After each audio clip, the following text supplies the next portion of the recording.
So we got the deck list for the first premium priced pre-con for Commander Masters, the Sliver deck. I just want to unpack how much of a joke it seems, if we're honest. All that and more in today's video about stupidly priced products. This video is brought to you by CoolStuffInc.com, so if you're looking to pick up sealed product or singles, whether it be from Commander Masters or anything else magic that isn't extorsively priced, you can do so by the link in the description below or the code KENOBI at checkout to get 5% off your order and to help support the show. There are 4 more Commander precons coming alongside the Commander Masters draft environment, including a Slivers deck, and these are going to be at a premium price. In the UK, they're £80. America, I'm not exactly sure. They seem to fluctuate a little bit. I saw some online retailers yesterday really pumping the price on them once the decks got revealed, pretending that there's something that's spiked that price a little bit. The reality is, for £80, these aren't the best deals. Some people will tell you there's between $200 and $300 of value in here. All the 10 new cards they're claiming are worth loads of money. Like for the Ancestors, pre-ordering at $30, it's kind of dumb. The card's not that good in my opinion. And all the cards in here that are like making up the general reprint value of the box at the moment, which is approaching like $200 as some are saying, is because a lot of these cards were relatively scarce prior to being reprinted here. Cards like Hibernation Sliver aren't going to be $3 or $4 for long if they're in a pre-con, right?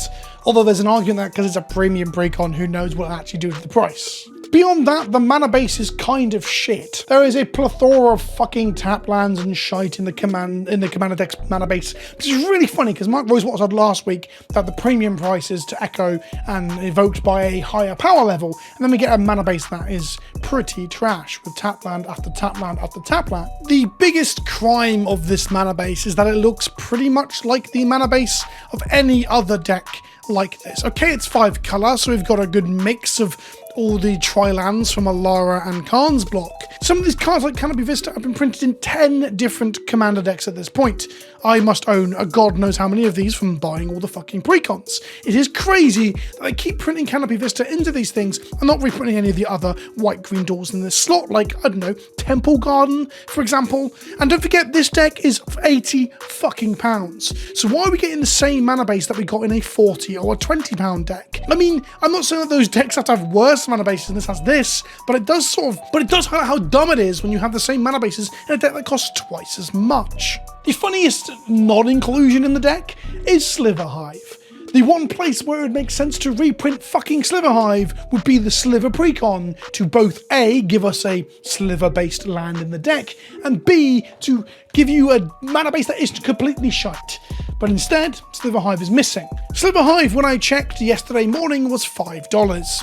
It is now averaging $30. I've seen some people claim that some stores are selling it for $50. The Secret Lair drop 1 that was randomly inserted into some Secret Lairs is now up to $350. The reason for this being is that it's not quite that easy to reprint Slivers into random sets. It's reprint sets or Secret Lairs, and this being a Secret Lair hidden card does suggest that we won't see it necessarily in an actual Secret Lair for a while. It just boggles the mind that this didn't make it into the deck. It would have been like an auto-include in terms of making the mana base better and being on theme. And then we get weird shit like Kindred Dominance, a card that is $30 or $40 from a Commander product previously, but has a full art extended version of it in the set that shows Slivers fighting and killing a dragon.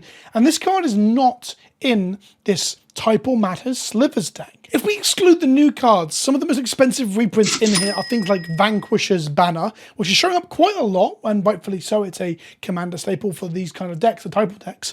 But 3 Visits, I think, is one of the other ones that's really expensive.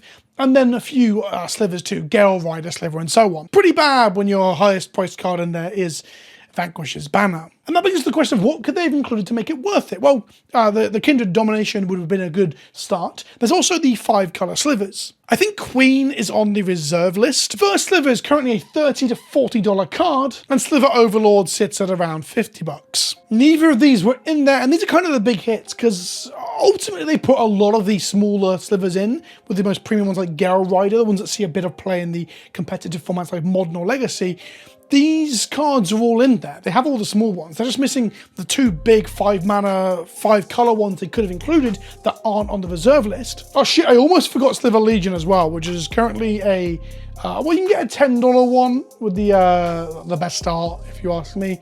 But yeah, it's still $20 for Sliver Legion too. None of these are included. Only Hive Lord was the worst one. Oh, I say that. Indestructible was pretty good. And then no Sliver Hive either. Weird shit. I just don't think you can justify selling us a premium priced product with 10 new cards because of the new cards. And let's look at some of those, I guess, real quick. All of the slivers do a thing, which then allows all other slivers to also do that thing. So they're not exactly like the most exciting of design spaces, but that's not a criticism. This is just what slivers do. Capricious Sliver allows it when slivers hit your opponents, you can exile cards into your library in order for you to be able to cast those spells. For the Ancestors allows you to pick a creature type and look at top of its cards and put those cards into your hand from library, and you can flash it back. Regal Sliver is the Monarch Sliver. It enters the battlefield and gives slivers enter the battlefield give you Monarch, and if you're already the King or Queen, you get to put +1/+1 on them. Into end of turn, they're not counters, obviously. Taunting Sliver is the Goad Sliver. Hatchery Sliver is the Replicate Sliver, which I think is probably the most interesting of the ones that I've mentioned so far. And then the Lazotep Sliver is both the Afflict Sliver and the Amass Sliver. So you can now amass Sliver armies. We've gone from having zombie armies only to Orc armies in Lord of the Rings, and now Sliver armies here. So we can, also, if you don't know, when you amass, you build onto the same army. So you can get Orc, Zombie, Sliver armies now.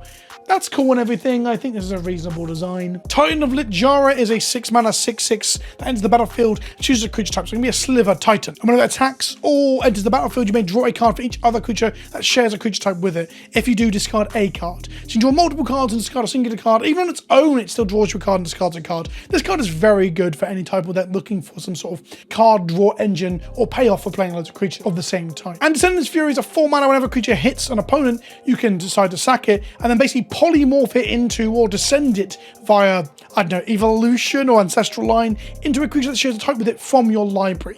I want this card to play in my Be'lakor Demons deck, but I probably won't ever end up buying it because it's going to be very expensive, so I'll probably just proxy it. All of these designs are perfectly reasonable, and Descendant's Fury is my favourite of them in terms of both something I will play and also what it does mechanically. The thing I do really like about these new decks is that they've gone back and reprinted a load of the Predator style slivers from the M13, I think it was, like relaunch of slivers into standard, and they've gone back and reprinted them with new art that shows them in the traditional sort of snaky, phallic, barbed serpent style slivers of the past, which is a much better design in my opinion. So these are pretty cool, and these they might have a slightly higher price tag because people might be willing to pay to get like a cohesive aesthetic identity to slivers and avoid the kind of mediocre Predator designs. So you're like trying to get people to buy the deck off the back of the unique cards and a collection of easy to get low end slivers. And you're missing out the big end ones, and you're missing out a decent mana base, and a load of also creature type matters cards that could have easily fit into here. Honestly, it's shocking that Wizards are doing this. It's shocking that we're getting such a joke of a price point for a deck that is not very exciting. To clarify, at $40 or 40 quid, I think this deck would have actually been pretty decent. I think the doubled price point just makes it absolutely a joke. The other three, one of them will get revealed as I put this video out. We've got those to come. Maybe I'll do videos bringing out each one, but this might just be the upfront video of these decks are a joke. If one of them is not a joke and it's kind of wild the amount of value you're getting in it, I will talk about that in a video. But ultimately, they still come from the standpoint of these decks should never be this price. Precons should never really break the £40, £50 mark up to 80 quid. It's insane. Magic should be accessible to players. There should be collectible things that are expensive, but the game pieces shouldn't be this expensive. I hate that Magic's Commander, which is the board game version of Magic, is also becoming the place that they're milking us all as well. Thanks for watching, and I'll see you in the next one. Ta-ta for now.